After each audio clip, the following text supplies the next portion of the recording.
13 años de experiencia, de los cuales 8 dedicados a las tecnologías de información aplicadas a la salud. Especialista en análisis, integración y gestión de sistemas de software en entornos sanitarios. Trabajando en coordinación con equipos multidisciplinarios conformados por médicos, gestores y personal técnico. Adelante, Steve. Un aplauso, por favor. Muchas gracias, ¿qué tal? ¿Cómo están todos? Muy buenas tardes.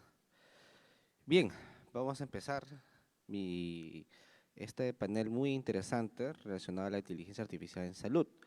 De hecho, es un rubro muy peculiar porque hay mucha interacción entre la parte clínica y la parte médica que está descubriendo, está explorando, está de cierta forma detallando cómo trabaja la inteligencia artificial.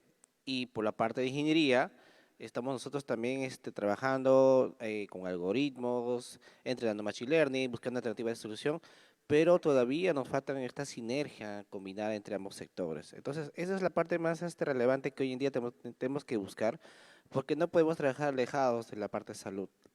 Tanto la parte clínica como la parte de ingeniería tienen que hacer un match. Y es por eso que justamente este tipo de eventos son claves para el tipo de actividad que vamos a hacer, para poder realizar los eventos y las actividades que realizamos. Bien, vamos a hacer la presentación. Tenemos dos invitados que van a hacer una presentación relacionados hacia la inteligencia artificial en salud. Empezamos con Moisés Silva, ¿sí? No sé si está conectado. Por favor. Moisés Silva, ok, vamos a empezarlo con él. Él nos acompaña desde Bolivia. Es un docente en inteligencia artificial, es doctor en ingeniería informática, máster en ingeniería computacional y sistemas inteligentes de la Universidad del País Vasco en España. Ha realizado diversas publicaciones internacionales y tiene bastante conocimiento en las aplicaciones relacionadas a inteligencia artificial en salud. Adelante, Moisés, te escuchamos. Moisés, adelante.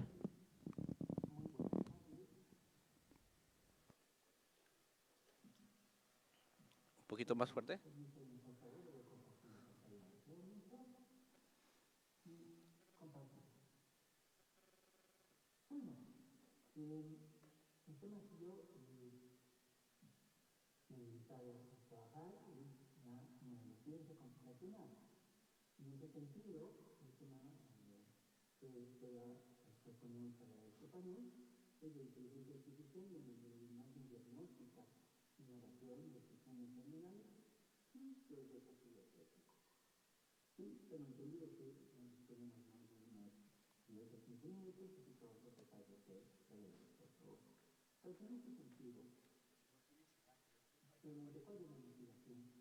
Que uno tiene. El problema específicamente con este tipo de inconvenientes de salud es que hay muy poca información en todo el ámbito de la IA. En realidad cuesta conseguir este tipo de información y segundo, cuesta poder trabajar con el personal médico respectivo, por lo menos acá en Bolivia, pero a nivel internacional como Europa, la cuestión es mucho más fácil. ¿Cuál es el inconveniente entre uno de ellos? Claro, existen problemas cerebrovasculares que también pueden ser tratados mediante un análisis de redes neuronales artificiales, pero físicas, con comportamientos a partir de una matriz ¿sí? de calor que se puede sacar a partir de las distancias en coseno. Pero ese no es el caso ahora. El caso es directamente trabajar con las imágenes eh, eh, del cerebro. Bueno, entonces en ese sentido, este problema, por ejemplo, uno de los problemas que podría mencionar es el autismo. Cuando nosotros hablamos, por ejemplo, del caso de autismo, podemos ver más o menos, sí, que alrededor ay, no sé, sí, más o menos un 23.4%, o sea, uno de cada 43 niños y uno de cada 193 chicas tiene algún tipo de autismo. O sea, es 1% de la población. Aunque en este caso del autismo, por ejemplo, uno puede ver siempre cerca de donde uno trabaja o estudia, hay alguna persona que tiene autismo. Actualmente en la universidad contamos con algún tipo de estudiante con estas características. No podemos decir que si es 1%, es muy poco significativo. En ese sentido, entonces, hay que ver cómo podemos hacer ese estudio. No solamente ese, sino varios otros, ¿sí? Como la demencia senil y otros que también nos vemos afectados en nuestro diario vivir. Muy bien, nuestro problema consiste ahora en el diagnóstico. ¿Cómo se diagnostica esto? ¿Sí? Entonces hay varias formas de realizar este diagnóstico. En ese sentido, ¿sí? Nosotros hemos procedido a trabajar con las neuroimágenes. Para ello les presento un pipeline o un flujo de procesos que se asemeja a cualquier tipo de problema, tanto de autista como neurodegenerativo. Entonces, lo primero para nosotros, como siempre, es conseguir los datos. Aquí surge un pequeño inconveniente, tanto a nivel académico como a nivel médico relacionado con los hospitales y demás, donde conseguimos las imágenes MRI, web MRI al respecto. A nivel incluso educativo me es complejo poder indicar ello, es decir, sí tenemos sitios libres como CADRE, UCI y otros, pero tenemos sitios intermedios, ¿sí? Como AVIDE, que es uno de los mayores proveedores de esto, y lastimosamente no actual, pero sí nos sirve para el estudio. A partir de eso se tiene que trabajar con estas imágenes y ya con ciertas aplicaciones. Si bien en Python, ¿sí? Tengo Miller, esta requiere aplicaciones tales como MATLAB para poder procesar con SPM y estas imágenes. Entonces, si bien es un pipeline genérico, yo podría incrementar aquí el trabajo de conversión de formatos, de la conversión de formatos hacia, ¿sí?, la predicción y volver a realizar otra vez el cambio de formatos. Entonces, no sé, es complejo. Ya cuando me paso de ahí, ¿sí?, a trabajar con estas imágenes como tal, recordemos que estas no son píxeles, sino son voxels. Entonces es un problema tridimensional. A lo cual yo necesito trabajar con las ROIs y las series de tiempo. Esto nos quiere llamar un poco la atención, algún problema de regresión o algún problema de redes neuronales recurrentes, al cual más adelante vamos a ver que también no nos dan una explicación clara del comportamiento que se tiene en el cerebro. Además, aquí se tiene un inconveniente, el tipo de parcelamiento cerebral.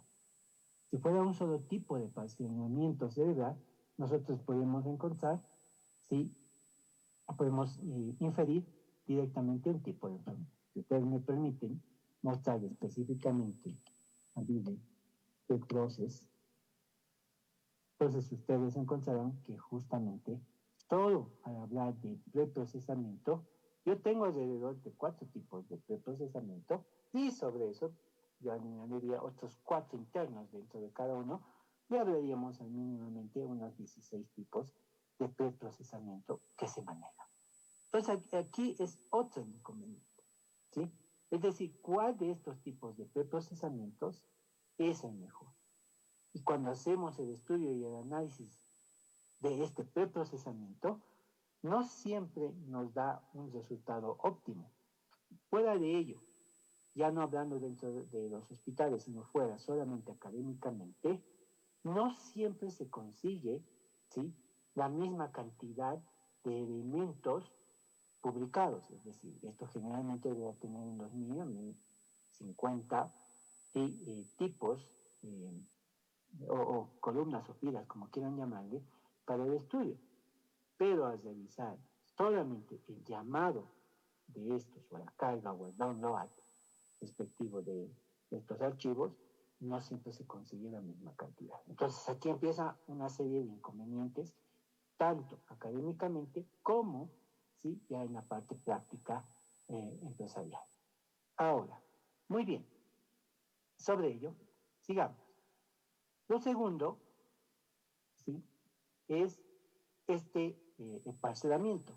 Como digo, hay varios. Hay Harvard-Oxford, si mal no me recuerdo, como una división de 40 porciones cerebrales. El Crowd-Down, ya podemos hablar de 200 y 400. Ahí hay otro tipo de inconveniente.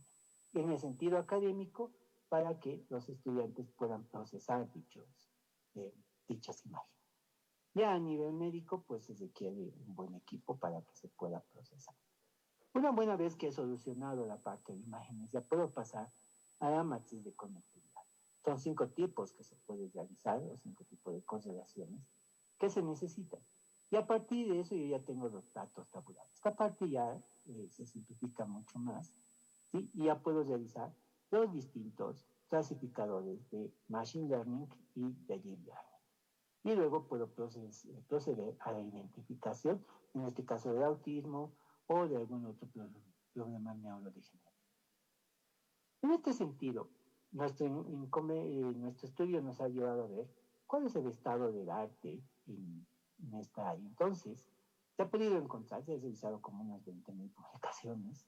Entre ellas se pueden encontrar sistemas expertos, claro que sí. Deep Learning, que en los sitios como el que les muestro de Avive, justamente tenemos como unas 20 o 30 publicaciones entre Deep Learning y redes neuronales. Igualmente se puede encontrar Support Vector Machine y algunas referencias tradicionales. Las referencias tradicionales estamos refiriéndonos que si bien que hay una identificación de biomarcadores, esta se trabaja con SPM. Generalmente es ese tipo de información la que se tiene. Entonces, ¿qué tipo de información? Información cualitativa, claro, o sea, rango, sí o no, fuma, no fuma, como ese tipo de cosas, claro. Bueno, alimentación, medicina, pagos, etcétera, que se tienen. Y en algún caso se puede encontrar información genética y metabólica, ¿no? O sea, secuenciación. Y en lo que es imágenes cerebrales, ahora, por ejemplo, ya en CAGRE, que es uno de los más conocidos, podemos encontrar bastante electroencefalogramas como imágenes de tipo MRI. Bueno, eso es respecto al estado real. ¿Qué clasificadores se ha podido encontrar en este sentido? Se puede encontrar todos estos, Random Forest, KNN, la Gaussian Renal de Valle, Support Vector Classify, Revisión Logística, Lazo, Zig Classify y demás. Lo interesante, y aquí es una de las discusiones que lo vamos a ver un poco más adelante. El problema para mí es el siguiente, ¿sí? En varios artículos científicos yo he encontrado que solamente se menciona el clasificador, pero no se menciona otras características, es decir, si se logra poder tener, no sé, una confiabilidad de un 90-95% interesantes, pero ahí empieza otro tipo de inconveniente, ¿sí? ¿Y qué hay de la extracción o la selección de características y las combinaciones que esta conlleva? En ese estudio solamente se puede encontrar, tanto en España como en Francia, de India, algunos estudios al respecto. Luego se dejaron de lado estos tipos de estudios y solamente se dedicaron a poder explicar el dataset. En ese sentido, entonces, no hay muy poca información de las posibles combinaciones. Ahora, en mi caso hemos podido generar toda una serie de combinaciones, más o menos una serie de unos resultados de unos 5.000, pero este problema, y claro, con sus diversas variaciones en los hiperparámetros, y en este sentido, entonces, podemos encontrar que no todas las publicaciones son hoy en día correctas. En algún caso, si se me permite indicar, es que hay publicaciones que sinceramente, vamos a suponer que el dataset tenían 20 columnas y por alguna extraña razón que se desconoce, que se ve y demás, solamente se menciona que se va a trabajar con 15. No hay una explicación clara de por qué se eliminaron las 5 columnas o 5 características. Eso para nosotros nos ha llevado a un inconveniente de decir que aquí hay algún problema también ético. Es decir, nosotros académicamente solicitamos que se puedan hacer publicaciones, pero en algunos casos no verificamos si la información tratada ha sido correcta o no. En ese sentido también, y claro, fíjense acá, por ejemplo, se tiene un estudio de todos los casos, por lo menos el autismo, se ha podido trabajar en la vida, y se puede encontrar diversa variación y una selección. Si no me recuerdo, una de las mejores características que se tuvo fue con un modelo de regresión. Pero bueno, distinto a ello, esta es una forma en la cual se puede demostrar, o sea, en un benchmarking, realmente cómo vamos con este tema. Algo que me llama la atención en esto, ya trabajando tanto en la empresa como en la academia, son algunos problemas éticos. Por ejemplo, el consentimiento informado, claro, y su privacidad. Entonces, el problema es que yo obtengo las imágenes y tengo las características, ¿sí?, de qué persona realmente ha trabajado. Entonces, el paciente, bueno, en el caso de los autistas, el padre, tiene que ser informado de que su caso va a ser un caso clínico de trabajo. Y ahí surge otro problema, la anonimización. Ahora, ahí yo puedo hacer una reconstrucción facial solamente con las imágenes en el día. Esto me es posible. En ese sentido, no existe una anonimización completa. Solamente puede ser el ocultamiento básico de los datos, tal como nombre, algún dato de padres, etcétera, ¿no? Pero no más. Es decir, yo ya sé con ello con quién estoy tratando. Y el problema también, sí, es que se puede utilizar esto para otros propósitos. Esto me llamó mucho la atención, dado que en Europa se dio un caso en los cuales algún investigador estaba demasiado reacio porque, claro, nosotros los estudiantes allá podíamos acceder al mismo y podíamos llevar información a otra casa de estudios o a otra empresa. Y ahí viene otro problema, es decir, realmente se está trabajando con la empresa tal cual corresponde en sus estudios, o se está haciendo otro tipo de estudios, o se está llevando los datos para que no se puede, o no se está trabajando con los datos y al final no tienen información válida o clara de esto. Entonces, estos son violaciones de confidencialidad. Hay algunos problemas también en el área profesional. ¿Sí? Realmente es la máquina la que tiene que tomar la decisión, no somos nosotros. En ese sentido, no podemos quitar la responsabilidad al médico. Está bien, hemos captado toda la información. Podríamos decir, y generalmente en este tipo de enfermedades se trabaja con el médico, pero yo no soy, como generalmente digo a mis estudiantes médicos, no soy enfermero, no soy ello, pero sí sé algunas cosas básicas, por converso con ellos. Y la decisión la tiene que dejar a quien corresponda, que hay que los estudios respectivos. Ahora, otro inconveniente, las cajas negras. Este es en el recorrido que he tenido, hay un inconveniente. Las redes neuronales no prestan una información clara. No se puede decir, si bien podemos aprender, decir que hay un forward, un back propagation, etcétera, etcétera, con las cuales teóricamente obtenemos cómo se trabajó con el problema, no siempre en algunos casos es explicativo. Entonces, hay que tomar una decisión o hay que ver hasta qué punto es válido. ¿Sí? Y el sesgo algorítmico. Lo malo de este tipo de datos, por lo menos en el caso de Avive, la información está algo balanceada. Me acuerdo muy bien, son como cerca de 510, creo, cada individuos de control y 400 y algo individuos identificados con autismo u otros. Y a nivel médico es mucho menos la cosa. Es decir, no podemos trabajar con un montón de gente, simplemente entre unos 20, 30 pacientes. Supongo que en Perú debe haber mayor cantidad. Y en ese sentido, pues eso lo único que podemos hacer es complementar a partir de algoritmos preentrenados los datos de acá que se tienen, ¿no? Y la independencia tecnológica. Sí, hay acá está ya empezando a conversar bastante ya sobre la IA en salud. ¿Sí? Y bueno, en este campo el problema es que, como hablaba con ciertas personas de la cooperación, lo que nosotros tenemos es una característica específica aquí latinoamericana. aunque la realidad de los hospitales es casi la misma en todos nuestros países,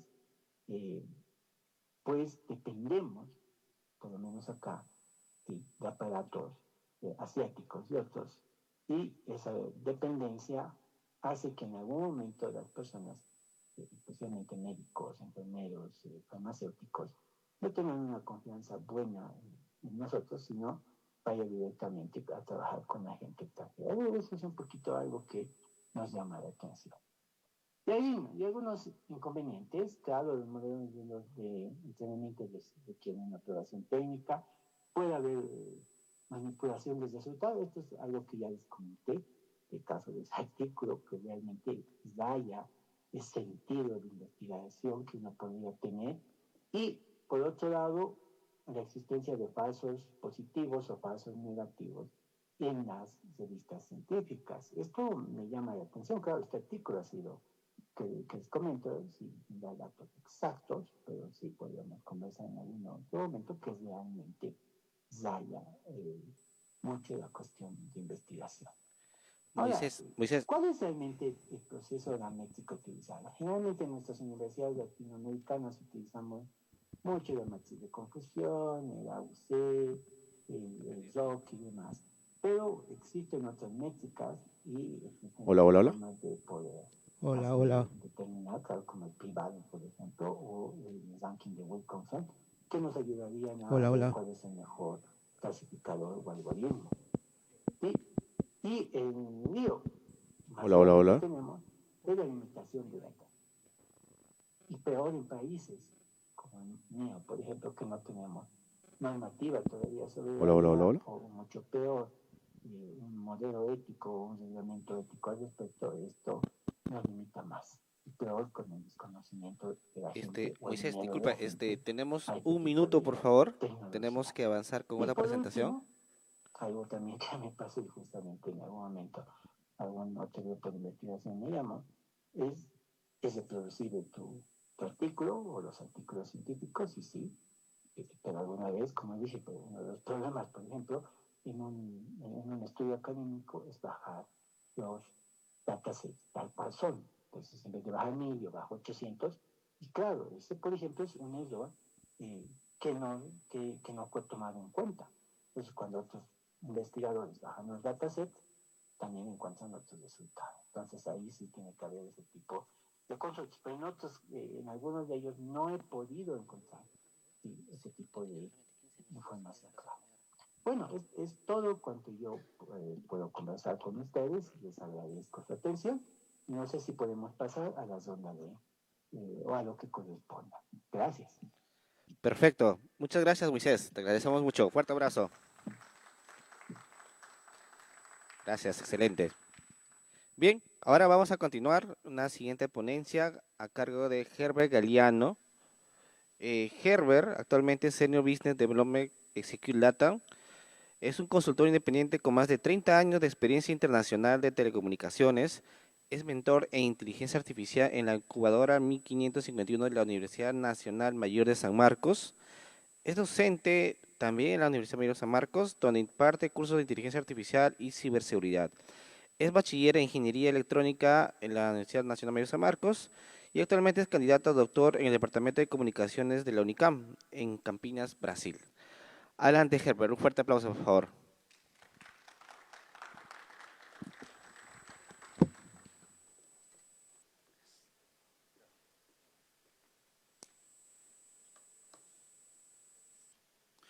Muy buenas tardes. En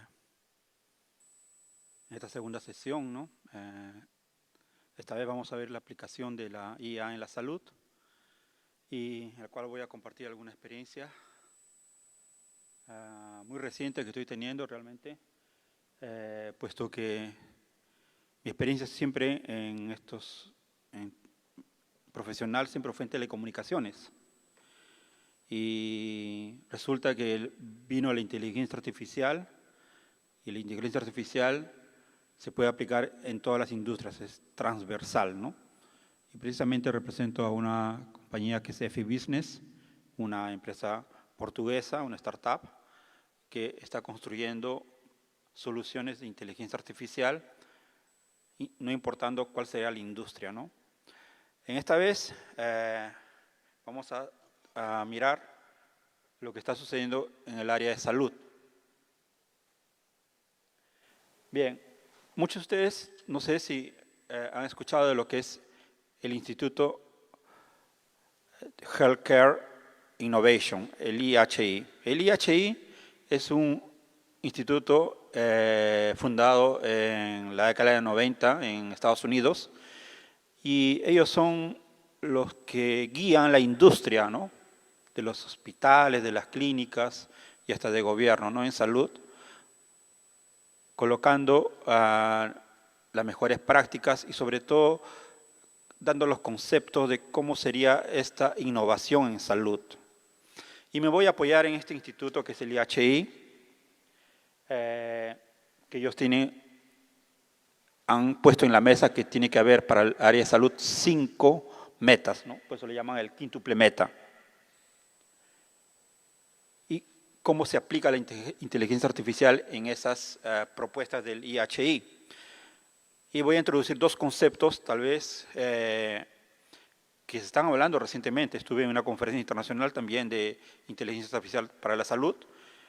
Y la IA se puede dividir, vamos a decir, en salud en 2 sectores. La IA clínica, ¿no?, y la IA operacional. Y de eso se trata mi ponencia.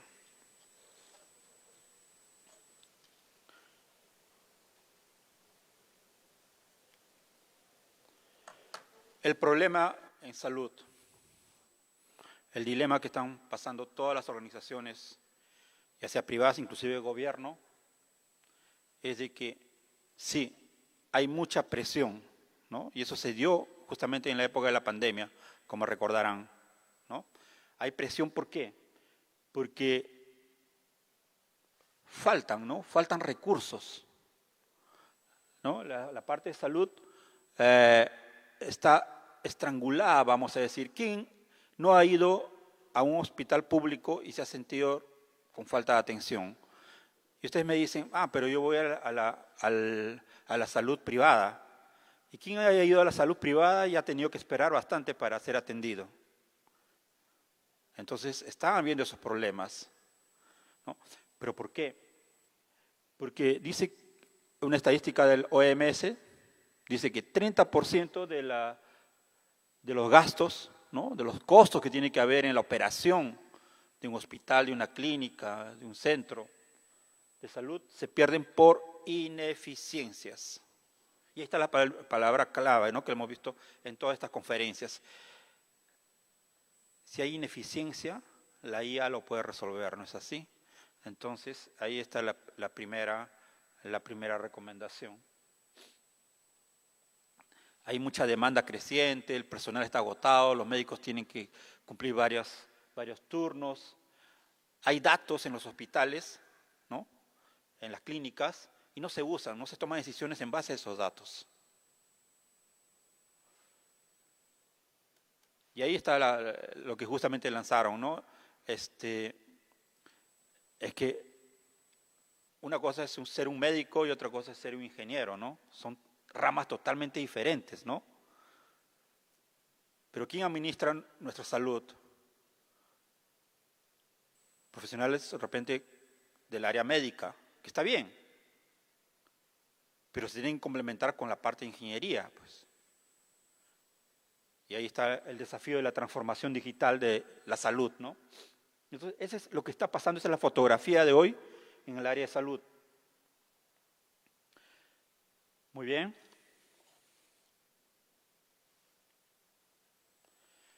Y les había hablado del IHI, ¿no? Entonces, el IHI ya se adelantó y dijo que hay 5 metas, objetivos, para lo que se llama el bienestar integral. Es lo que propone el IHI, ¿no? Primero es mejorar la experiencia al paciente, ¿no? Experiencia al paciente. Y eso, para quienes trabajamos en transformación digital, ¿no? Experiencia del cliente, ¿no? Es lo mismo. Entonces, esto es transformación del área de salud. Mejorar el punto 2, mejorar la salud de la población. Claro, objetivo de cualquier centro médico, ¿no? La salud de nosotros, ¿no?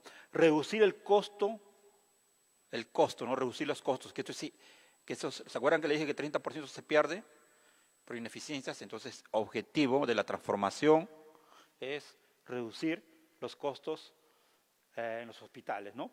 El cuarto ítem, cuidar el bienestar de la fuerza laboral. Lógicamente, si no tenemos a nuestros colaboradores, que son médicos, enfermeras, ¿no? Trabajando en turnos, agotándose, entonces ese es otro objetivo, ¿no? Y finalmente está el quinto, promover la equidad en la salud, ¿no? Entonces ahí vemos la cuestión ya ética, regulatoria, de dar esa equidad, ¿no? Entonces, lo que se plantea es de que la IA dé soporte a cada uno de esas metas, ¿no? La IA transversal, ¿no? Entonces, de eso vamos a ver cuáles serían. Pero antes les había hablado de lo que había la IA operacional y la IA clínica, ¿no? La IA clínica es la que más propaganda tiene, ¿no? Claro, porque los médicos quieren tener quieren en base de las informaciones que se tiene, predecir las enfermedades, ¿no? Predecir qué enfermedad voy a tener yo, ¿no? Entonces están los diagnósticos, imágenes, la genómica, tratamientos, es la IA clínica es la que sale en todos los medios, ¿no? Pero solamente ahí se dan cuenta que estamos resolviendo uno de los puntos nada más, ¿no? Que es la población de los puntos de la IHI, ¿no? Y después viene la IA operacional. La IA operacional, ¿no? La IA clínica, como dice al final, dice la IA clínica salva pacientes, o sea, ayuda a salvar los pacientes, prediciendo enfermedades. Pero la IA operacional va a salvar al sistema, al sector en sí. Porque si utilizamos la IA operacional, va a ser más eficiente el sistema, va a haber menos costos y se va a cumplir esas metas que plantea el IHI, ¿no? Entonces la IA operacional es la eficiencia, la trazabilidad, la predicción, ¿no? Por ejemplo, es predecir si el hospital se van a acabar las camas, por ejemplo, ¿no? Con IA. Automatizar los procesos administrativos, la facturación, ¿no? Auditar la calidad de los servicios y el cumplimiento de las regulaciones, ¿no? Entonces, básicamente tenemos dos IAs, ¿no? Claramente diferenciadas. Y si nos vamos al primer punto de la experiencia del paciente, ¿no? ¿Cómo esas IAs podrían ayudar? Ahí vemos, ¿no? Entonces, lo que dice el IHI dice que la IA puede humanizar la atención a través de la personalización y la eficiencia, ¿no? Claro, la IA personaliza, o sea, porque tú tienes tu historia clínica, tú tienes toda tu información ahí, tienes tus análisis. Y para ti exclusivamente va a ser esta recomendación, ¿no? Es personalizada la IA. Entonces, por ejemplo, diagnóstico y tratamiento personalizado en los análisis. Y, ¿por qué no? La IA podría ayudar en las ineficiencias que tiene un hospital, por ejemplo. Aquí no le ha pasado y eso pasa bastante en el sector, principalmente en el sector privado. Cuando usted pide una cita para el médico y usted no va. El médico debería recibir unos 10 pacientes y al final van 3. ¿Cómo mejorar eso? ¿No? Entonces, está en la IA con chatbots, que te pregunta, ¿no? Si vas a ir, te va a confirmar todo automático, mediante WhatsApp, por ejemplo, ¿no? Entonces, son aplicaciones que sí se pueden dar y se están dando ya, hay aplicaciones en el mercado, ¿no? En fin, se puede mejorar esa experiencia del paciente con la IA, principalmente la IA operacional, ¿no? Entonces, el tema no es también, digamos, aplicar la IA como la solución mágica, ¿no? Tenemos que saber aplicar esta inteligencia artificial, estas herramientas, estas tecnologías, justamente centrada al paciente, ¿no? Centrada al paciente porque al final él no le importa qué tecnología estamos usando. A él lo que le importa es de que reciba a tiempo su resultado. Cuando vaya a la cita, si la cita es a las 3 de la tarde, a las 3 de la tarde va a ser atendido, ¿no? Entonces, eso es lo que quiere el paciente. El otro punto, salud poblacional. Y ahí sí, la IA clínica se da el lujo, ¿no? Se da el lujo de trabajarlo bien. Porque estamos hablando de anticipar enfermedades, riesgos, ¿no?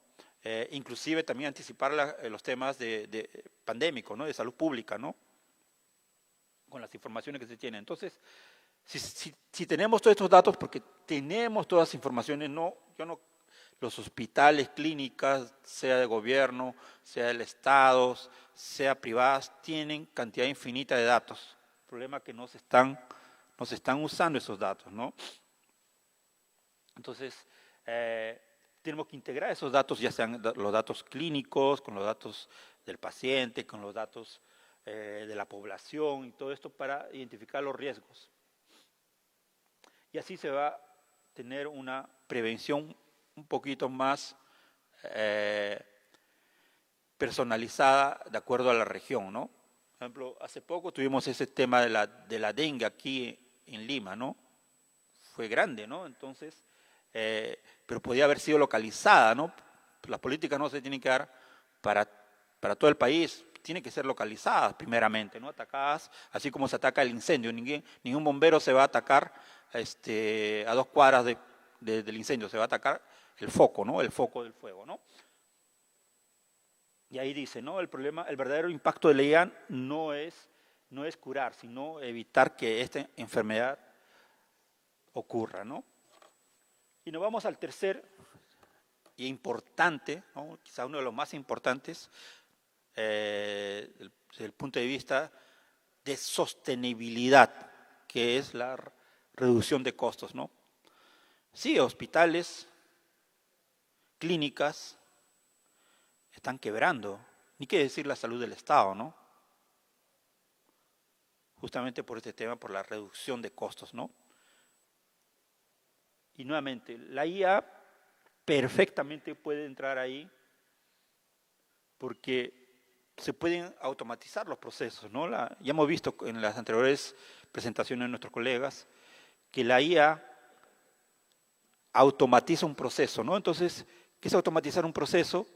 Es de que si colocamos soluciones tecnológicas con IA, el proceso que antes demandaba unos 3, 4 horas, se puede hacer en 10 minutos. Eso nos ahorra costos, nos ahorra recursos. Y tenemos todas las herramientas. Inclusive, hasta herramientas gratuitas existen para hacer eso, ¿no? Como lo que estaba hablando, los sistemas de open source, ¿no? Código abierto, ¿no? Entonces, vamos a, por ejemplo, detectar ineficiencias, duplicidades de cosas, y hasta fraudes, ¿no? Y esto sucede bastante en el sector privado. Por ejemplo, una clínica internacional o una clínica Ricardo Palma, que son grandes clínicas en el país, son víctimas de fraudes o son víctimas de ineficiencias operativas y que pierden ingresos, ¿no? Puede haber un paciente que se atienda y se ha operado, etcétera, y de repente su cuenta sale como $25,000 y resulta que RIMAC no le va a aceptar todo, ¿no? Porque no tenía todas esas autorizaciones, ¿no? Muchas veces ni siquiera el paciente lo sabe, ¿no? Entonces hay pérdidas financieras tremendas. Y eso se puede detectar con inteligencia artificial. Entonces, ahí estamos invadiendo otro campo, se están dando cuenta, no estamos viendo la parte clínica, la enfermedad, estamos viendo la parte operacional, ¿no? Entonces, reducir costos no es recortar la atención, o sea, muchos hospitales dicen, bueno, entonces, nuestros costos están bien altos, vamos a tener que cortar algunos servicios, ya no vamos a atender tal servicio, despiden médicos, despiden enfermeras. Entonces, no es cortar, o sea, sí, se necesita reducción de costos, sí. Pero apoyados por nosotros ingenieros, podemos ayudarlos en reducir esos costos con inteligencia artificial, ¿no? ¿Qué más? El bienestar del colaborador. Estamos hablando aquí de médicos, enfermeras, ¿no? Entonces, la IA puede apoyar, claro. Yo no concibo, por ejemplo, les cuento una anécdota, ¿no? A principio de este año, el invierno vino crudo acá en Lima, ¿no es cierto? Y me enfermé, me tuve que ir al hospital, ¿no? Y no voy a decir la clínica, una clínica privada, ¿no? Grande, en Lima, en San Isidro.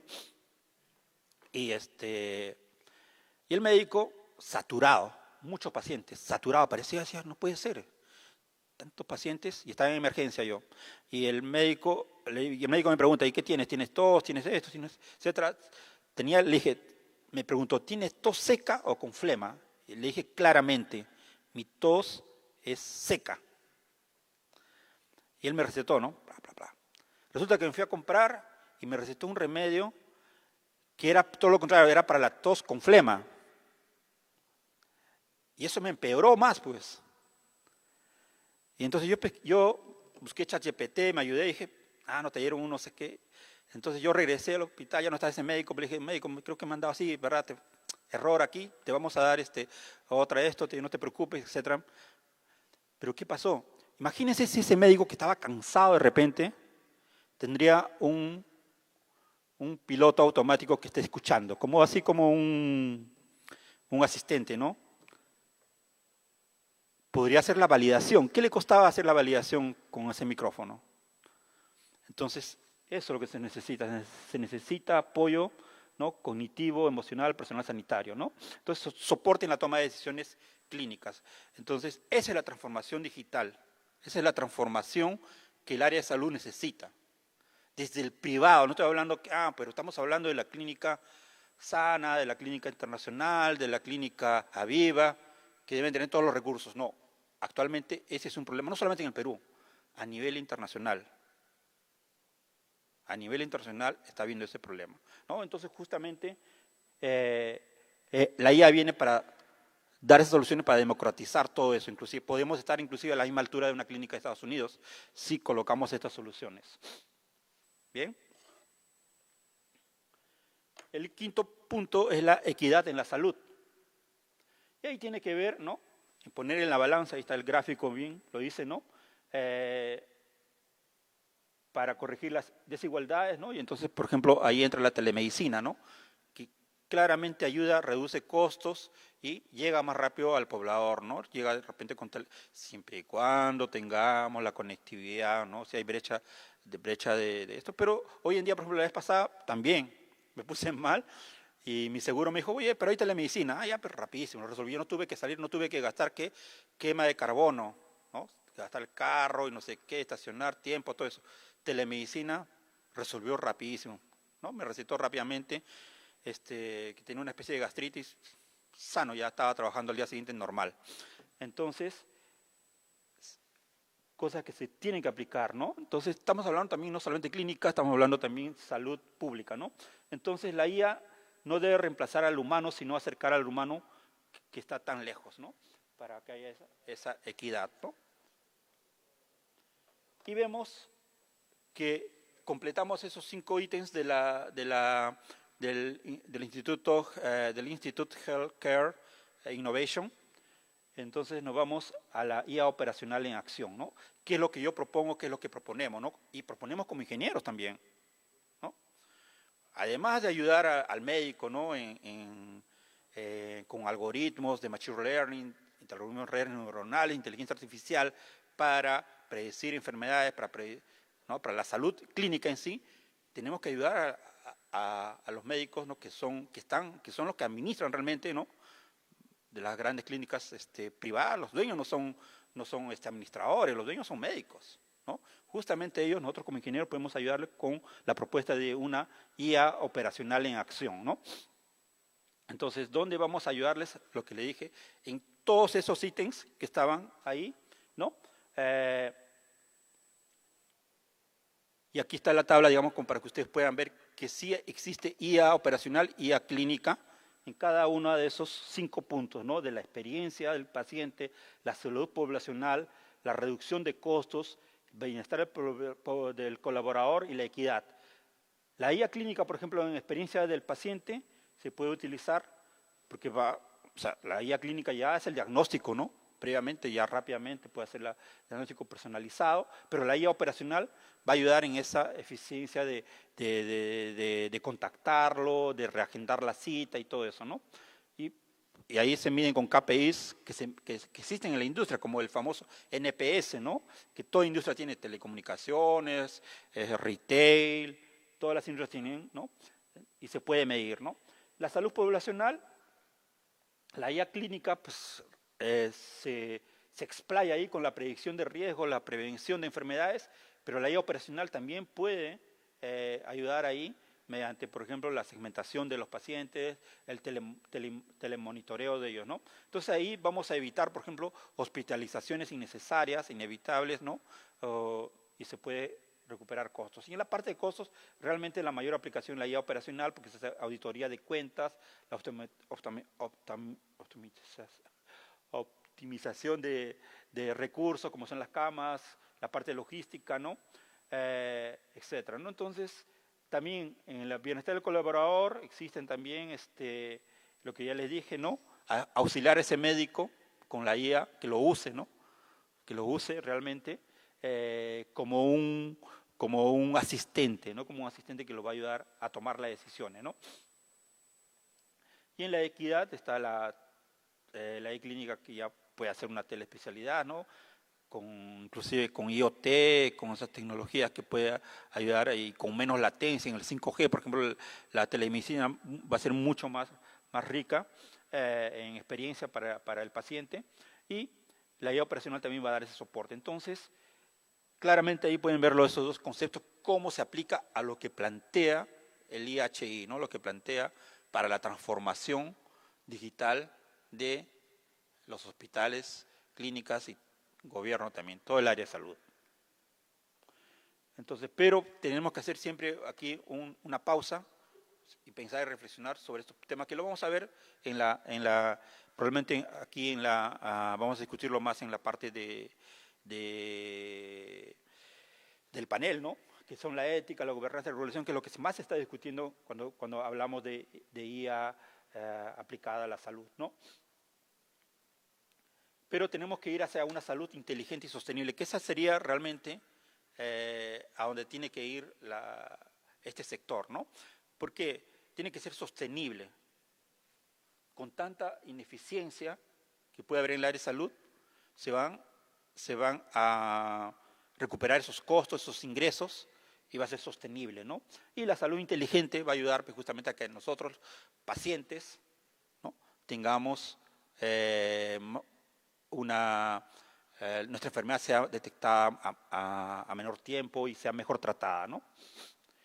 Buenísimo, eso es lo que yo quería traerles a ustedes, ¿no? Y punto de discusión inclusive para hablar en el panel. Ahí están mis datos, quien me quiera seguir en LinkedIn, está ahí mi QR. Les hablo un poquito de EFI. EFI tiene justamente, como les decía, es una startup portuguesa que ya trae embutido el IA como motor, ¿no? Como motor principal para la IA operacional del sector salud, ¿no? Tenemos dos soluciones, el Agentic EA Test Management Solution, que justamente mejora los procesos, ¿no? Hospitalarios, y el Healthcare Business Efficiency Intelligence, que justamente descubre esas anomalías que pueden suceder cuando un paciente de una aseguradora que va a la clínica se atiende y la clínica el seguro RIMA o seguros Pacífico no le quiere pagar lo que debería ser pagado, porque justamente hay ineficiencias ahí en los procesos. Muy bien, muchísimas gracias.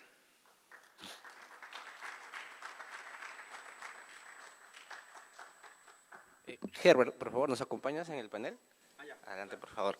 Vamos a tener una presentación ahora, un pequeño panel de discusión, del cual expertos ahora vamos a tener que compartir relacionados a temas a la salud digital y en este caso la inteligencia. También nos va a acompañar el día de hoy el doctor Javier Leca. Él es médico peruano, radiólogo y subespecialista en radiología en abdomen y pelvis en la Universidad de San Paulo, Brasil.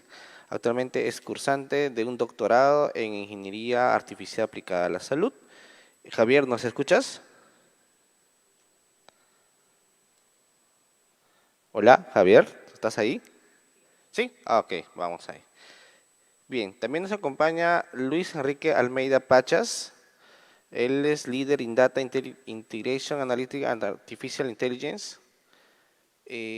No sé si está con nosotros, Luis Enrique.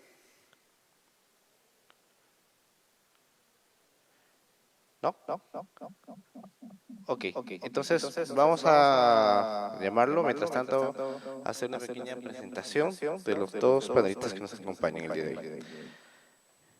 Bien, ¿nos confirman por favor si Javier está presente? Sí, estoy aquí. ¿Qué tal, Steve? ¿Cómo estás? ¿Cómo estás, Javier? ¿Qué tal? Sí, no sé si podemos ajustar un poco el audio. Hola, hola. Listo, Ahora sí. perfecto. Bien, entonces vamos a empezar el panel. Ok, ahora sí, ¿no? Mejor. Ya. Primera pregunta para el panel. ¿Cómo podemos garantizar que las decisiones apoyadas por inteligencia artificial se mantengan con la responsabilidad médica sin desplazar el juicio clínico humano? No sé si, Herbert, quisieras tomar la palabra primero.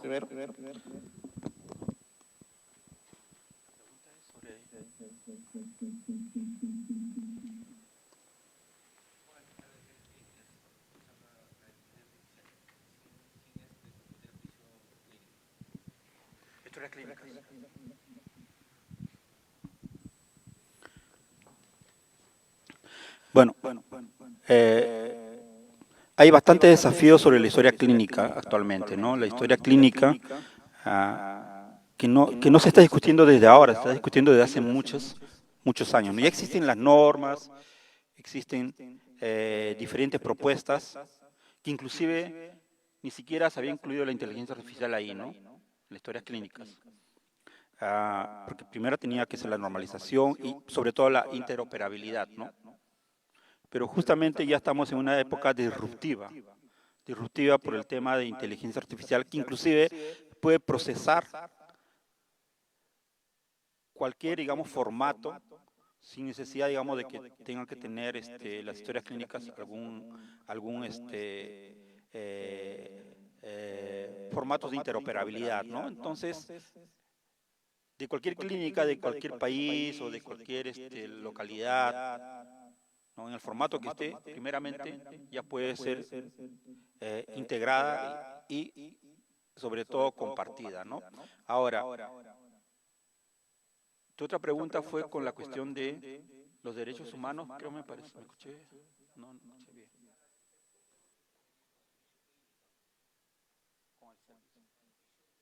Con el juicio clínico. Bueno, no soy así, digamos, no tengo mucha experiencia bueno, es una parte bastante clínica, realmente no podría aportar en esto, digamos, del juicio clínico, ¿no? Te podría aportar del punto de vista, digamos, tecnológico, de cómo la IA podría realmente resolver esta interoperabilidad, esa discusión que se tiene hasta ahora de los estándares de clínica, ¿no? Y no solamente en el Perú, sino también está en muchos países. En Brasil, por ejemplo, que supuestamente puede ser un país en el cual también tengo experiencia, también donde radico. Mi historia clínica, por ejemplo, es del seguro privado, está con seguro privado, pero tampoco no es compartida, ¿no? Con gobierno o con ninguna, ¿no? Entonces, y eso no, como paciente, inclusive como usuario, a mí no me gustaría. Me gustaría que mi historia clínica esté compartida con todos, ¿no? Perfecto, muy bien. Javier, ¿quisieras acotar por favor también? ¿Qué tal? Sí, buenas tardes con todos. Primero, gracias por la invitación y qué gusto estar entre tantos ingenieros, ¿no? Como médico. Soy médico radiólogo y me especializo en todo lo que es inteligencia artificial e innovación. Y ahí es interesante la pregunta, porque nos hablas y nos preguntas sobre la decisión relacionada, si debe ser apoyada por la inteligencia artificial, ¿no? Y te voy a dar algunas opiniones en relación tanto como médico como también desarrollador, ¿no? Y que veo la aplicación de ello y evalúo inteligencias artificiales para que puedan ser aplicadas y utilizadas. Y ahí viene la parte, ¿no? Que cuando se habla de inteligencia artificial, al menos en nuestra área, hubo mucho miedo, ¿no? Porque podría pensar de que se puede reemplazar al médico radiólogo principalmente, ¿no? Como es el área más tocada para la inteligencia artificial, es lo que más se habla a nivel mundial, ¿no? Ahí la inteligencia artificial no puede desplazar el juicio clínico humano, simplemente puede funcionar como un rol complementario. La inteligencia artificial en la radiología principalmente, nosotros la utilizamos como un complemento y la decisión clínica y la interpretación final va a tener que ser desarrollada por un médico radiólogo, como quien les habla. Otra de los puntos importantes para tener una buena garantía en la decisión es la transparencia y explicabilidad, y eso es un problema, porque muchas IAs no van a abrir su black box para que yo sepa cómo interpretó, cómo llegó al análisis. Entonces, ahí, bueno, ese es otro punto importante a tomar. Y lo otro es el marco ético regulatorio, ¿no? En sí la gobernanza clínica y ética, pero sin duda, por ejemplo, cuando se habla de inteligencia artificial relacionada a imágenes médicas, que lo principalmente es el área de interpretabilidad, ahí todavía hay muchas barreras, ¿no? ¿Por qué? Porque es como que la IA venga e intente que la radiología sea binaria. La radiología no es binaria. Entonces, utilizar una IA para que me diga si realmente es cáncer o no es cáncer y simplemente no sirva como un complemento, hay una parte gigantesca en toda la parte ética y regulatoria para que llegue a aplicarse, ¿no? Entonces, por ahí va más o menos la respuesta, ¿no? Excelente, Javier. Bien, quisiera aquí acotar algo adicional. Bueno, yo también tengo bastante vinculación con la parte médica. He tenido la oportunidad de hacer algunas pruebas, compartir algunas experiencias con los médicos usando la inteligencia artificial. Y de verdad es bastante interesante porque genera, en cierta forma, algún temor, ¿no? Porque los que no están familiarizados sienten que el trabajo que han tenido de tantos años de estudio, pues realmente se va a reemplazar con una máquina. Llegar al punto donde, por ejemplo, tenemos información relacionada a un buen tratamiento médico, a la receta, el procedimiento clínico, a la toma de lectura de imágenes que tenemos con el campo de radiología, como lo menciona Javier, es bastante complicado a veces porque les toma mucho tiempo analizar, evaluar, tener en cuenta porque hay una responsabilidad médica. Los médicos firman un documento y este documento que firman tiene un valor legal. ¿Por qué? ¿Qué pasa si se equivocan? Pueden estar sometidos obviamente a denuncias por mala acto clínico y hay una responsabilidad por medio. Y por otro lado, la inteligencia artificial llega con todas estas bondades que nos ofrecen hoy en día y es sorprendente que la capacidad clínica está altamente pues muy precisa, ¿no? Cada vez están llegando a unas buenas acotaciones y te pueda dar bastante apoyo. ¿Cuál es el miedo? No es el miedo por el médico, porque el médico, bueno, de cierta forma va a seguir especializándose, tiene otra forma, otro trato con el paciente. El miedo va relacionado hacia el paciente, porque el paciente, y lo mencionó muy bien Herbert, cuando siente que está mal, Herbert, en este caso, por ejemplo, es un ingeniero, conoce inteligencia artificial, domina muy bien la parte tecnológica y dice, me siento mal, ¿qué me ha recomendado ese médico? Voy y busco en la inteligencia artificial y efectivamente corrobora que lo que le ha atendido la inteligencia artificial el médico ha atendido está erróneo. Entonces el juicio clínico entró a debate. Herbert dice claramente, ese médico se ha equivocado, ¿no? Ahí va el temor. ¿Por qué? Porque ahí estamos sometiendo, si realmente es creíble, ¿no? Que la equivocación es que puede dar un médico comparado con la inteligencia artificial. Ahí va el tema, el debate que podemos comentar. ¿Y es por qué? Porque esto sucede en que muchas veces, como usuarios, como pacientes, acudimos a buscar lo más rápido que encontramos, ¿no?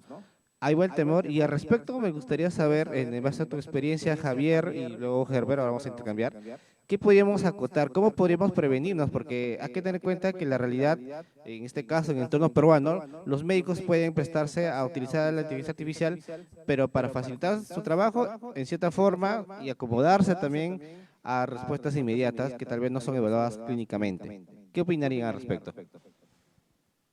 Mm, No, no sé si No te escuchamos, Javier. ¿Me escuchas? ¿Me escuchan? Ahora sí.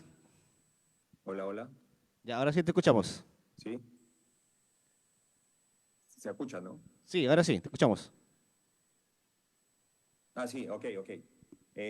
Mira, eso justo el día, bueno, al tocar este tema, ¿no? El día de ayer, por ejemplo, estuve en otro panel con especialistas de Centroamérica, de Argentina, de Brasil,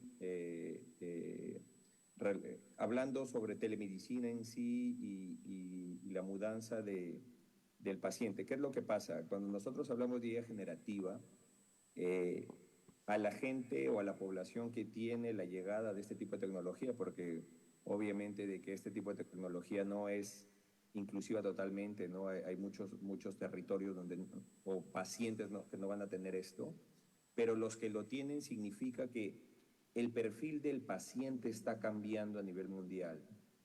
El hecho de tener una IA generativa a la mano, o de una forma mucho más simple en comparación a lo que se podía hablar de antes, hace de que el sistema de salud, el profesional dentro del consultorio y hasta quien les habla, que nosotros como radiólogos, que no atendemos pacientes directamente, tengamos que cambiar porque se viene una onda distinta de pacientes, se viene una onda que el paciente que tiene este tipo de tecnología a la mano ya viene con otro tipo de perfil, como lo dijo el colega Herbert.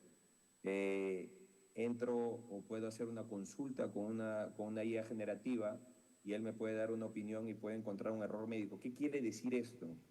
Que tiene que haber un cambio y tiene que haber una mudanza en relación a cómo también el médico se capacita y cómo él puede utilizar, cómo puede el médico utilizar este tipo de IA generativa para apoyarse también hasta para poder tratar o ver a los pacientes para no cometer errores o disminuir la cantidad de eso, ¿no?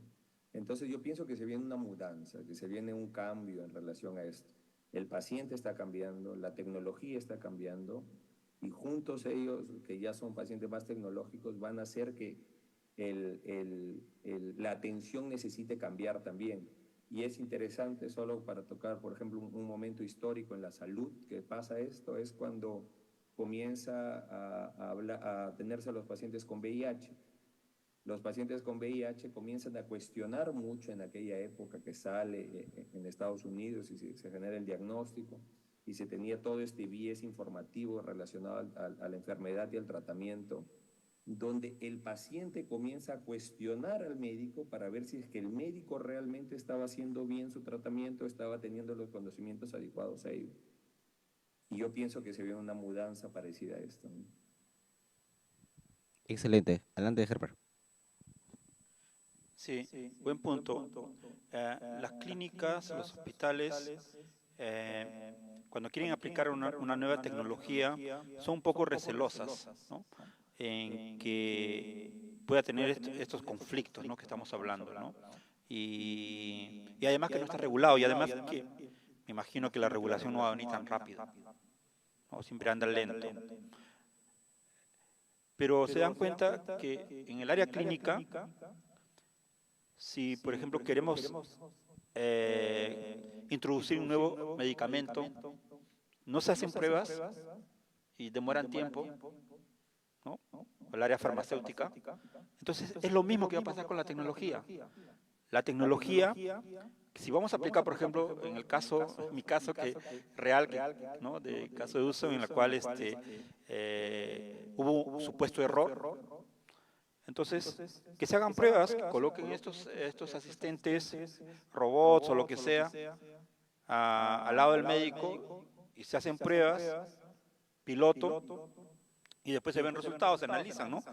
igual que en el área farmacéutica. Entonces, ese es un planteamiento que se puede colocar, y de hecho, que así ha sido siempre la tecnología. Yo recuerdo, yo trabajo 3 décadas con tecnología, y por ejemplo, cuando estaba en el área de telecomunicaciones, que en esa época telecomunicaciones hace 30 años también estaba recién saliendo, muchos ingenieros, y ahí no había médicos, había ingenieros, pero muchos ingenieros desconfiaban de tecnologías, decían, ¿cómo vamos a utilizar esa tecnología y puede impactar en el cliente? ¿Y qué tal si la red se cae? ¿O qué tal si los teléfonos paran de funcionar y todo esto?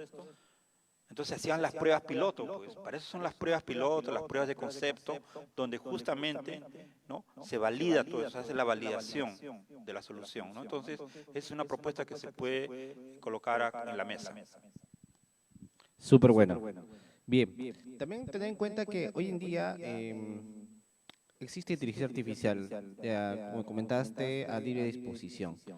Actualmente, un profesional de salud, ¿no?, sin tal vez llevar una especialización en inteligencia artificial, pero ya por este boom de la experiencia que comparten, de lo que hablan día a día, ya están experimentando, ¿no? En cierta forma ya comparten. Lo que no está alineado es la forma de cómo deben utilizarlo y hasta qué punto usarlo, ¿no? Al respecto, quisiéramos saber qué condiciones debe cumplir una herramienta de inteligencia artificial para demostrar el impacto clínico y que sea incorporada de manera segura en la atención del paciente. ¿Qué es lo que ustedes sugerirían? No sé si, Herbert, empezamos contigo ahora.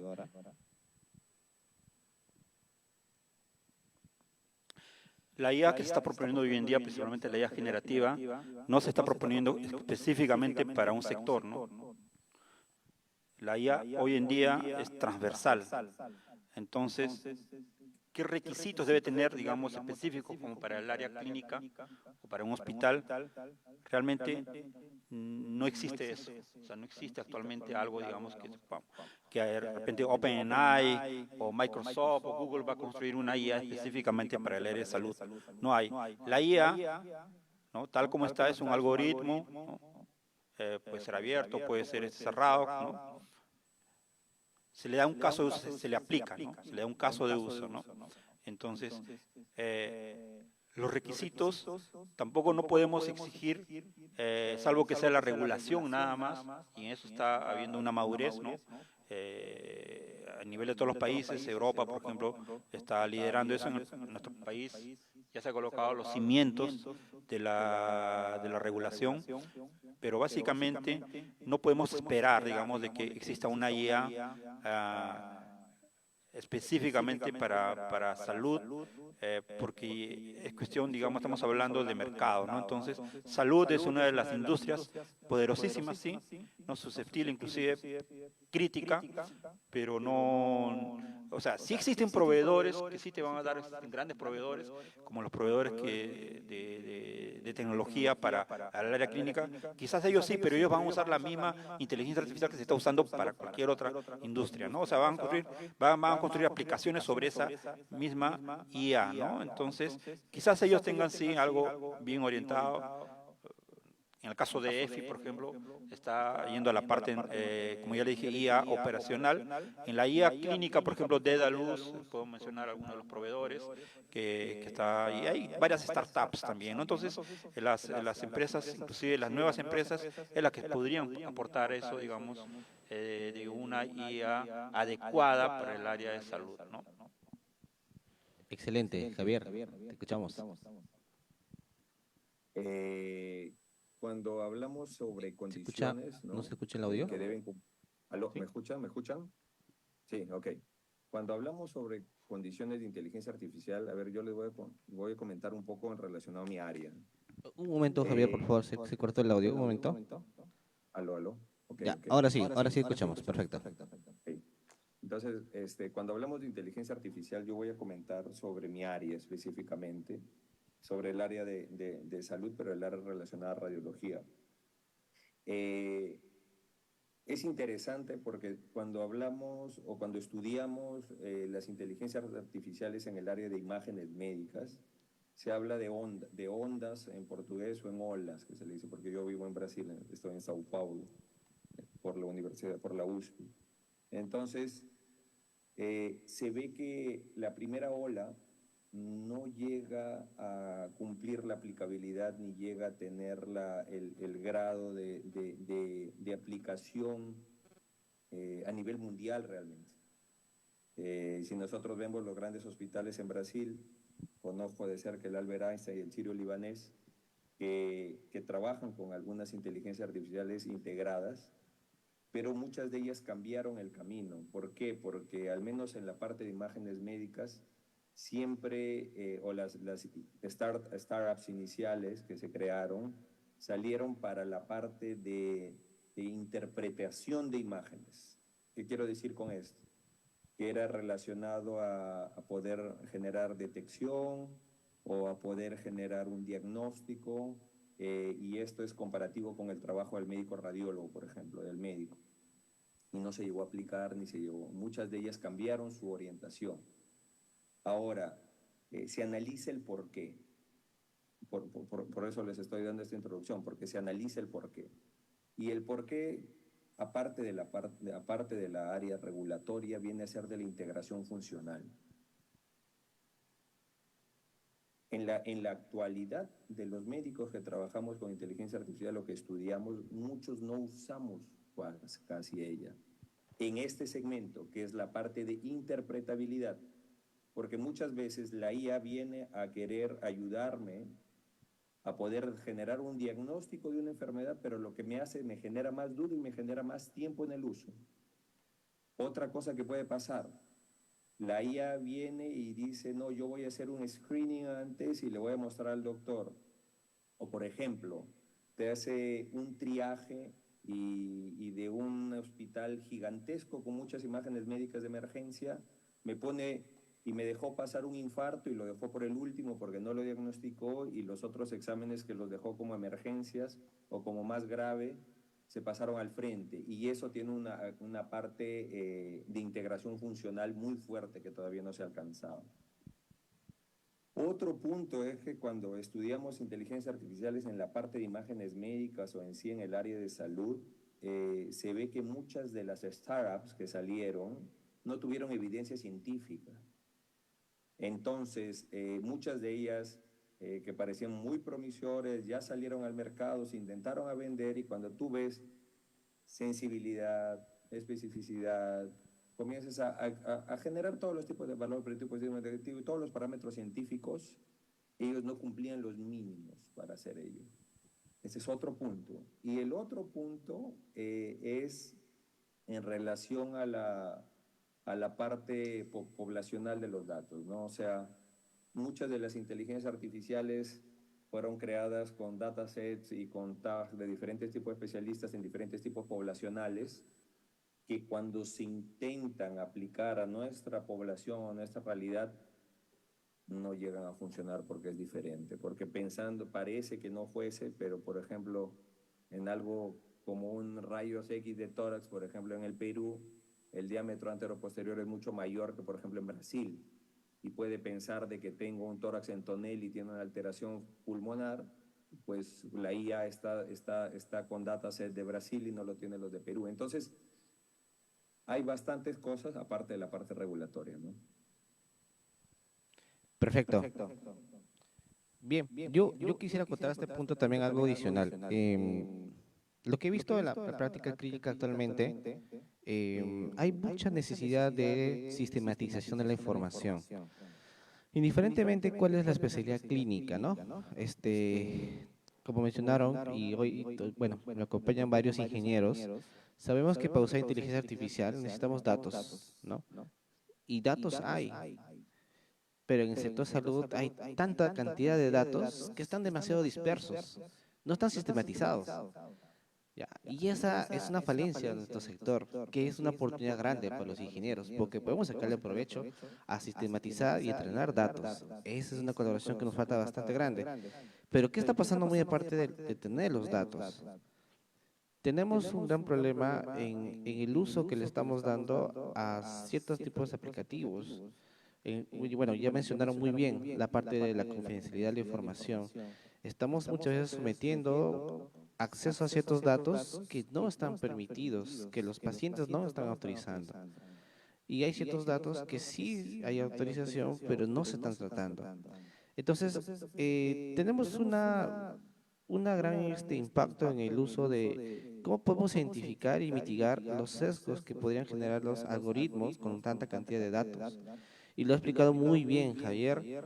La mayoría de las soluciones de inteligencia artificial que tenemos hoy día, por ejemplo en Perú, no son con información de data peruana. La mayoría vienen de distintos países que entrenan algoritmos de inteligencia artificial. Podemos tener en Alemania, tenemos de Estados Unidos, tenemos de Europa, de distintos países, y están preparados, entrenados con datos de otra forma cultural, otra forma alimenticia, otra forma de tratamiento clínico. En Europa, por ejemplo, cuando yo estuve por allá y miraba soluciones de telemedicina, yo vi claramente que ellos buscan más el gobierno en invertir en lo que es prevención en salud. Compran dispositivos biomédicos para que el paciente cuide su salud, para que se controle, los famosos wearables, los relojes inteligentes, tienen corbatas inteligentes, entonces ellos tienen un estilo de vida con el cual controlan su nivel de sueño, si tienen frecuencia cardíaca alta, oxímetro, entre otros. Entonces se preocupan por otro dato y con estos datos entrenan sus algoritmos para poder identificar y prevenir enfermedades hasta poder tener tratamiento. Pero en Perú no lo tenemos. Más bien en Perú tenemos la limitación que nuestro Ministerio de Salud no libera datos para poder procesarlos, para poder tratarlos. Y muchas instituciones que hacen pequeñas hackatones, ¿no? Con las universidades, tenemos chicos muy talentosos en las universidades que buscan tener entrenamiento de datos con uso de inteligencia artificial, pero no lo tienen. ¿Qué terminan haciendo en esos famosos hackatones? Con datos de Estados Unidos, con datos que tenemos de países extranjeros. La más cercana posible puede ser Brasil o otros por ahí vecino a este país vecino, pero no tenemos datos locales. Entonces, hay un problema que podemos tener en el manejo de algoritmos con la calidad de atención médica aterrizados para nuestra realidad peruana. Al respecto, Herbert, ¿qué es lo que nos podrías comentar sobre ese tema? En transformación digital, la data es un insumo vital, ¿no? Porque sin datos no hay transformación digital, porque los datos nos permiten tomar decisiones. Y esa data, hoy en día, claro, tú planteas o sea, tenemos ese desafío, ¿no? Porque ¿cómo, de dónde obtener esos datos? Principalmente acá en nuestro país, ¿no? Pero ahí está, ¿no? Ahí está el desafío de justamente nosotros ingenieros de innovación, ¿no? Ahorita mismo yo tengo un smartwatch que está monitorándome.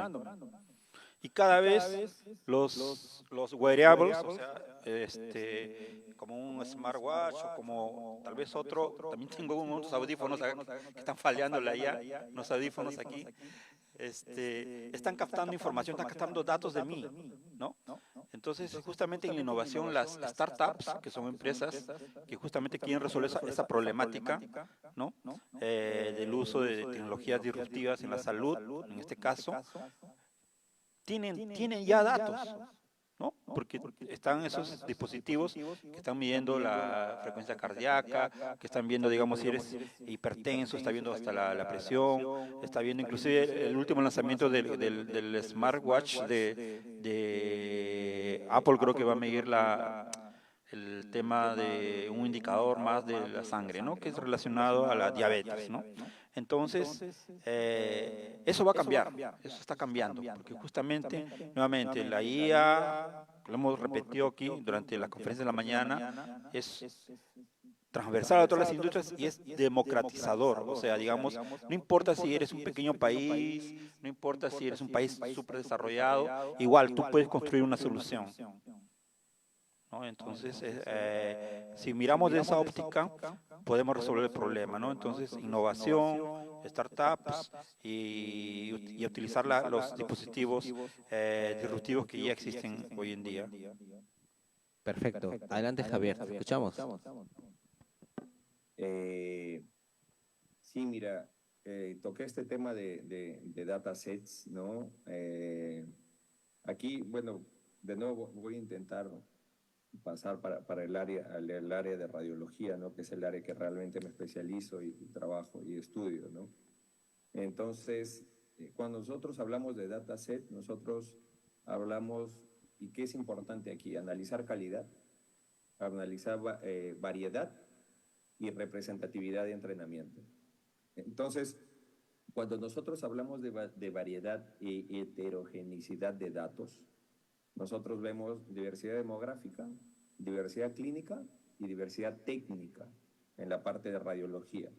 ¿Qué quiero decir, por ejemplo? Creo que demográfica y clínica es simple de entender, pero la técnica, ¿a qué me refiero con esto? Al tipo de equipamientos.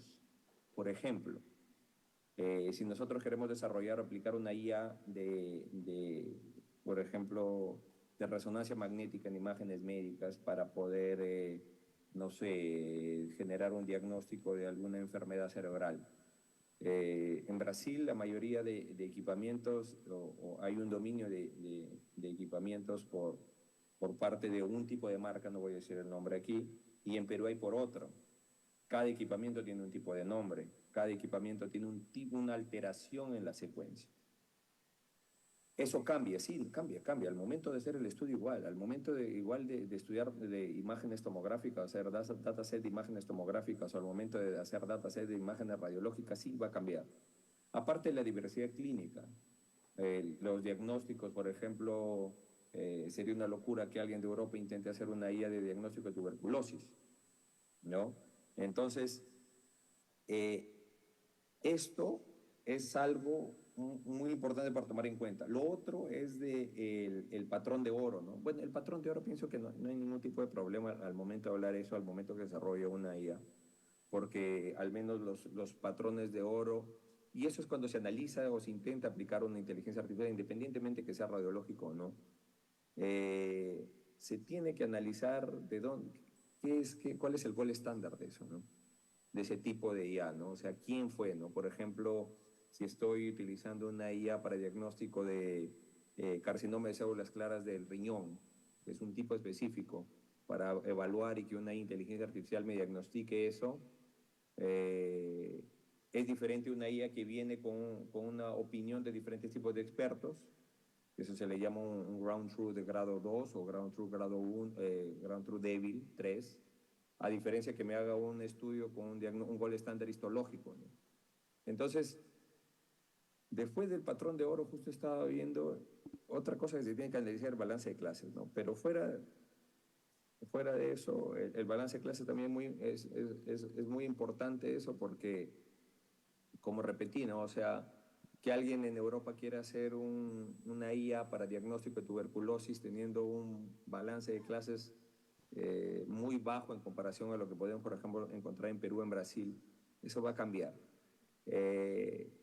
Yo pienso que sería eso, Steve.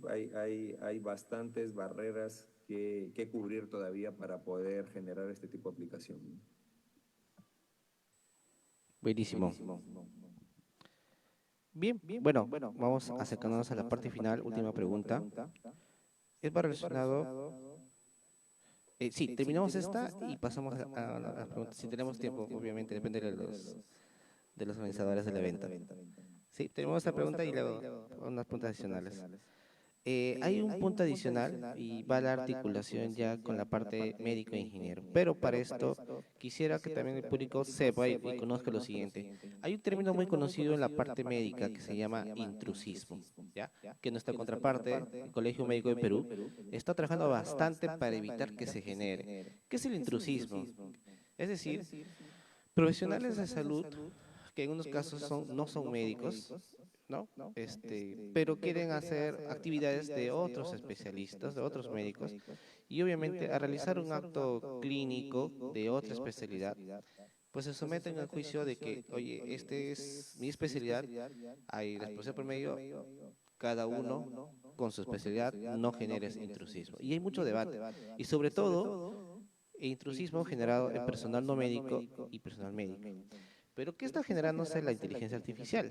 Y eso ocurre en las zonas rurales de nuestro país. Lamentablemente no tenemos muchos médicos especialistas en zonas rurales, y menos aún médicos generales. Vamos a encontrar probablemente profesionales de salud, hasta técnicos en salud. Estas personas que pueden tener acceso a herramientas como inteligencia artificial podrían generar en cierta forma intrusismo. ¿Por qué? Porque van a tener acceso a una información.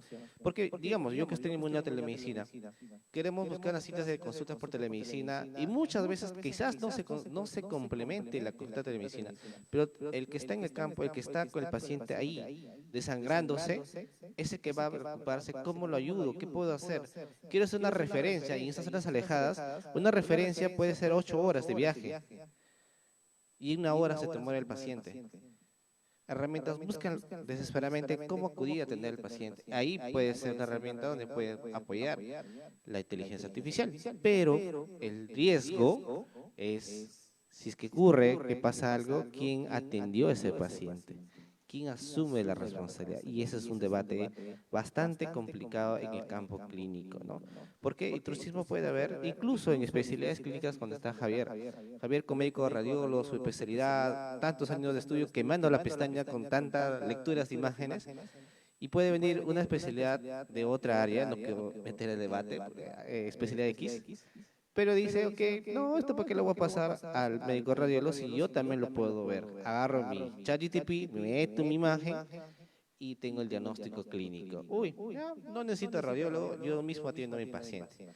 Estamos generando bastante complicación en el entorno clínico. Al respecto, hay un tema bastante latente que tenemos que trabajar, y acá está el grupo de ingenieros que nos acompaña y la parte médica como Javier, que tenemos que poner de acuerdo cómo articulamos y cómo limitamos responsabilidades, cómo podemos tener cuidado en que sí, ok, estas herramientas se utilizan, pero ten en cuenta del juicio clínico que estamos generando, porque así como tenemos herramientas para un buen uso, también se puede prestar para complicar o generar debate al momento de tener pacientes.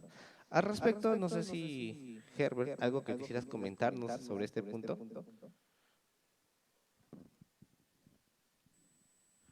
Sí, es una discusión bastante, digamos, desde el punto de vista clínico de la opinión, ¿no? De si el médico o la IA tiene razón, básicamente eso, ¿no? Y estás hablando en el contexto de esa salud poblacional que está alejado de la capital, ¿no? Que está, vamos a decir, en zonas rurales y que ahí lo vas a colocar la telemedicina, ¿no? Yo pienso que todavía falta, ¿no? Para llegar a ese nivel, digamos, porque, bueno, desde el punto de vista, digamos, la experiencia que yo tengo como en telecomunicaciones, y tiene que ver con telemedicina, es que, o sea, la IA generativa sí se puede usar, pero digamos de que la IA generativa esté captando imágenes, ¿no? Primeramente, cargar tú un video o cargar una fotografía o un selfie, ¿no? De telemedicina en zona rural va a ser difícil por las cuestiones, digamos, de latencia, aspectos de telecomunicaciones que estamos, ¿no? Afortunadamente, y aquí está representada nuestros amigos ahí del Ministerio de Transporte y Comunicaciones, en nuestro país se va a colocar el 5G, ¿no? Va a demorar todavía, pero por lo menos estamos cerrando brecha con el 4.5G, y creo que ahí sí podríamos, una vez que ya exista la tecnología, ¿no? Podríamos discutir este tema del uso de la telemedicina con imágenes y con estos complementos que pueden haber, ¿no? Ok, perfecto. Adelante, Javier, te escuchamos. Mira, ingeniero Steve, es realmente un tema gigantesco para debatir en sí esa pregunta, porque ¿cómo regulas eso, no? Y viene esa pregunta, y viene extrapolado, por ejemplo, ¿cómo regulas el uso del celular para poder tener ChatGPT y poder utilizar los niños dentro de la escuela, ¿no? Y no poder hacer la tarea junto con ellos, ¿no? Entonces, es algo muy complejo en sí, al momento de la restricción o la limitación que se le pueda dar, ¿no? Al menos en el área de radiología siempre hace aproximadamente 6 años, voy a tocar este tema porque me parece importante ahí, el padre, el considerado the good father of the AI, que se llama Geoffrey Hinton, dijo que en el 2025 los radiólogos ya no deberían existir porque el deep learning iba a quitarle de esa facilidad y que ya no deberíamos estudiar radiología porque deberíamos ser como un coyote que nos íbamos a ir al abismo y era como una pérdida de tiempo, ¿no? Y lo que pasó en esa época, desde lo que él habló hasta ahora, es de que se necesita más radiólogos a nivel mundial. ¿Por qué? Porque hay más tecnología. Porque es más fácil comprar un tomógrafo en la actualidad, es más fácil comprar un resonador, es más fácil comprar un equipamiento de rayos X, y los equipos de ecografía que eran extremadamente o caros, ahora pues son mucho más accesibles, hasta hay portátiles. Entonces, la idea a lo que quería extrapolar por ahí es que es muy difícil de poder restringir esto, ¿no? O sea, debe haber normativa técnica, debe haber normativa regulatoria, pero la pregunta es cómo sabemos que lo está utilizando para eso, ¿no? Y siempre se le saca la vuelta. La IA generativa se le saca la vuelta, al menos, por ejemplo, de los radiólogos que utilizamos IA generativa. Soy un radiólogo que utiliza IA generativa hace aproximadamente desde la salida del chat GPT, ¿no? Del GPT. Desde esa época yo utilizo guía generativa en mi área, ¿no? Pero lo utilizo de una forma para ayudarme en algo que se llama estructuración de informes radiológicos, no para generar otro tipo de opinión. Y ya cuando nosotros vemos a la persona de a pie o a personas con pocos conocimientos o hasta los propios amigos especialistas que no conocen la limitación de la herramienta, pueden generar diferentes tipos de iatrogenía, ¿no? Y realmente es algo bastante difícil de restringir, ¿no? Buenísimo. Creo que una consulta para terminar. Sí, adelante.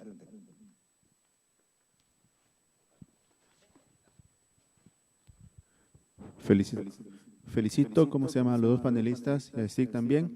Aquí mi consulta más va dirigida para el doctor Javier. Doctor Javier, ¿qué tal? Más un tema, quisiera sentir cómo usted se sintió, qué es lo que le motivó a que usted, por su profesión de radiólogo, lo motivó a incursionar en el mundo de la inteligencia artificial. Asimismo, también quiero saber cómo se sintió cuando empezó a entrenar, validar los primeros modelos para llegar a encontrar los parámetros óptimos para obtener unas buenas métricas de evaluación como la exactitud, la precisión, el F1 score. Sí, mire, le comento en relación a la primera pregunta, ¿no? Hice la especialidad de radiología porque fui un apasionado por la tecnología en sí, aparte de la salud, o sea, aparte del poder ayudar o del estudiar. Entonces, siempre estuvo en mí el área de visión tecnológica o computacional, ¿no? Desde la época de la universidad, hasta que ya me volví especialista aquí en Brasil. Pero ¿cuándo fue aquí le decimos en Brasil, y Herbert puede decir que se llama virada de chave, ¿no? El momento de cambio, ¿no? Fue cuando estaba haciendo la subespecialidad y yo veía que aquí trabajamos con artículos publicados normalmente del mes. Estudiamos los artículos de radiología que salen del mes, al menos cuando hacemos la subespecialidad. Tenemos toda la bandeja de bibliotecas mundiales abiertas, al menos en la Universidad de Sao Paulo, para poder estudiarlas. ¿Por qué tocó este tema? Porque mis profesores nos hacían estudiar artículos publicados relacionados a inteligencia artificial casi todas las semanas. Y ahí fue el punto de cambio, de variación, donde yo decidí entrar en ese mundo y me di cuenta de que si no estaba junto con la tecnología, iba a ser un radiólogo que, quién sabe, no iba a ser el radiólogo del futuro, ¿no? Y después me fui un poco más profundo a estudiar un poco más ello, y se abre un debate a nivel del Radiology, que es uno de los, y del RSNI, que es la Sociedad Americana de Radiología, donde se abre un debate gigantesco al ello, ¿no? Y es que se dice si el radiólogo va a ser reemplazado por la inteligencia artificial o el radiólogo que no utiliza y que no está en el camino, o quién sabe como quien le habla, que está también en el desarrollo de la inteligencia artificial, va a quedar de lado. Igual yo pienso de los profesionales de la salud. Entonces fue eso el motivo por el que yo entro en este mundo. Y en relacionada a la segunda pregunta, en la universidad, al menos yo estoy en la Universidad de Sao Paulo, en la sede de Ribeirão Preto, le decimos la USP, la USP de Ribeirão Preto. Nosotros tenemos un laboratorio de inteligencia artificial hecho por ingenieros y por médicos dentro del hospital.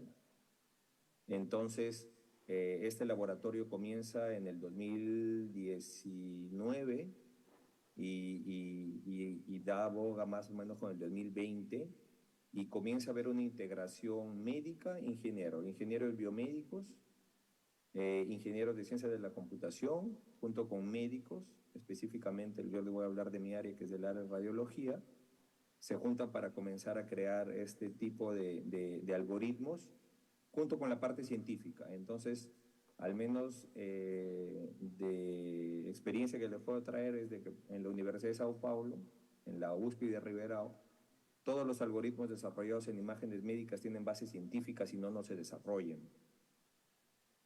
Entonces, todos los algoritmos decididos de desarrollar tienen ingenieros o pueden tener médicos como cabeza, pero siempre van a tener al mismo grupo y vamos a desarrollar maestrías, vamos a desarrollar doctorados o vamos a desarrollar hasta los estudiantes, por ejemplo, que me invitaron para poder evaluar los paneles de trabajos de tecnología dentro de la universidad, de estudiantes, están desarrollando este tipo de proyectos, ¿no? Entonces, y ahí cuando tú juntas ingenieros, médicos y academia, que es la parte de desarrollo de investigación, haces de que trabajes no a base de que te va a reducir el tiempo, vas a encontrar un tumor, vas a encontrar... No, nosotros trabajamos en cosas un poco más simples, pero muy basadas en sensibilidad, especificidad, valor predictivo positivo, ROE, análisis. Entonces, ahí generamos todo ese tipo de parámetros.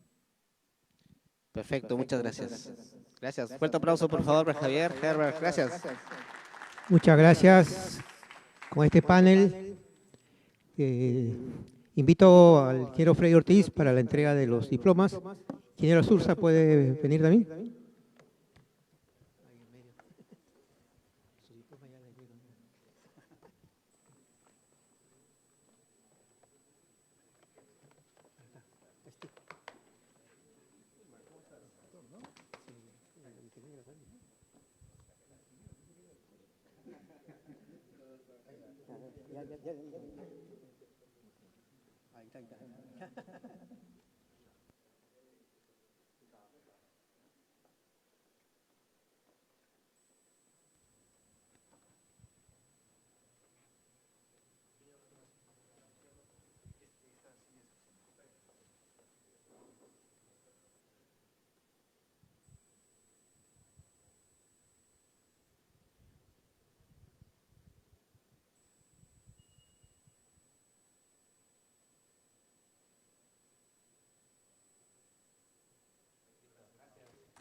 Muchas gracias, felicitaciones.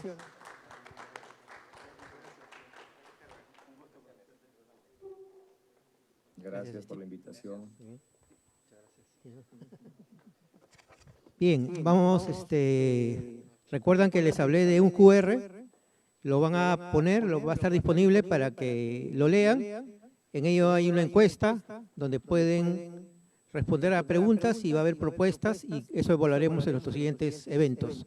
Por ahora un intermedio de unos 15 minutos. Muchas gracias. Volvemos en 15 minutos.